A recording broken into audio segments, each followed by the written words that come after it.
Alright, welcome back to another G Auto Repair YouTube video.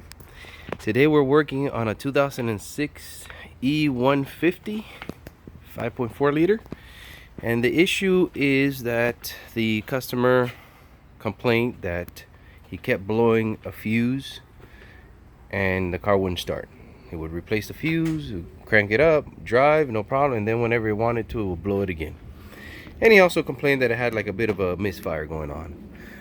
So we brought the vehicle on a tow truck because it kept blowing the fuse. I popped the new fuse in there, brought it in, checked it out, and the first thing that I did notice is that the #1 coil, which is not installed right now, was bad. Okay, so I put the fuse, checked the coil was bad. The car did start, it was running, the coil wasn't firing, but that fuse supplies power to all the coils. So it did have a check engine light, a p0351, which is a circuit coil A or something like that, which is the #1 coil. And so I figured, well, maybe the coil shorted out and that's what's causing the issue with the fuse. So I ran to the parts store, put a new one in there, worked beautifully, drove it around the block, came back with a misfire again and a smell of burning plastic and wire.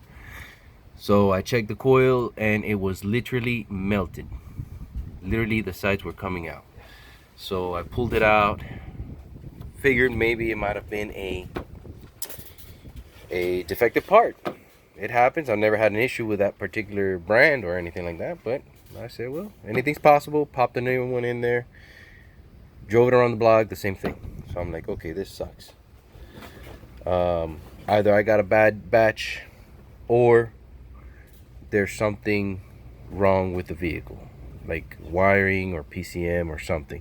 That was my suspicion, but I said, let's give it the benefit of the doubt. I grabbed a different brand coil, popped it in there, worked beautifully, drove it around the block, same crap. It burnt out. So I said, no, this is definitely something else. So I started doing some research and people checking, check spark plugs, whatnot, which these spark plugs are new. The owner installed them himself, Motorcraft spark plugs.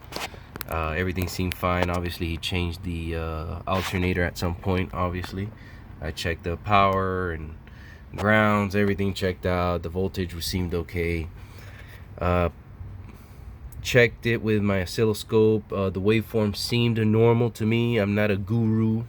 I'm not a scope guru or anything like that. I'm just getting started on that. But I compared it to a known good and it seemed identical. No issues, but it's still burning coils. So I checked the grounds, I checked the power, everything seemed all right. And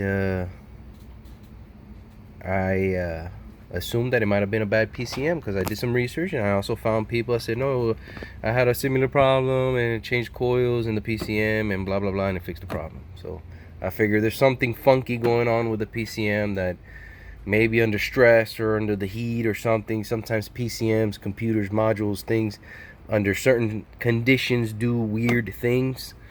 So I was getting ready to try to ship this out to get checked somewhere locally and whatnot, the PCM itself, which is right there. And then a buddy of mine gave me an idea. I said, oh, just put a light on it and see if the pulsating stops or whatnot. So I did that. I put this Noid light, which is for injectors actually, but it works very well for seeing the pulse on the coil. It's just a two wire coil, so it's very simple, straightforward. So I put that on there, turned on the car. I could see it pulsating, turning, blinking on and off, and everything seemed normal. Everything seemed okay. So I got a little tip to look at the wiring harness. So I did that. I actually turned on the ignition. I left that on there and I started wiggling the harness. I came inside the vehicle and popped out this little cover here. and the harness comes all the way across here, and it goes over there and back towards the front by the PCM. So I started wiggling all that, and when I came over here to the PCM and I followed the harness, I found the issue. And there it is right there. The harness actually rubs. I kind of moved this protective cover that they put on that's the EGR tube. It has a hole on the other side. I just kind of flipped it around to change the position of it. But as you can see, the wiring harness itself has rubbed a hole on it, and it chafed the wire, specifically that #1 coil wire.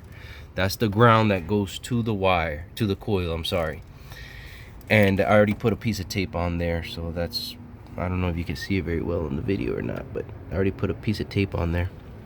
But that one wire was touching the tube, it was grounding out, and it was keeping the coil supplied with a ground. So therefore it was staying on all the time, and it would burn and melt just like that. And it only happened when you put the stupid car in gear and you drove down the highway or the street or whatever. That's what made it so difficult or elusive. So while observing the light over there, which you can't really see because this thing is in the way, but while observing the light over there, obviously all this was connected at the time, I would rub up against the tube, and the light would come on and stay on. So I knew I found my problem. So if anybody out there is having a weird issue with melting coil packs on these vans, check, because this runs right up. If you look, it's supposed to be here. It just kind of popped out when I pulled out the PCM, and it rubs right there. It's really close to it, so it won't take much for this to rub out and this to rub out, and then you got wires touching the metal. So if you have a funky problem like that, check this out. You might have just a shorting wire there on the EGR tube.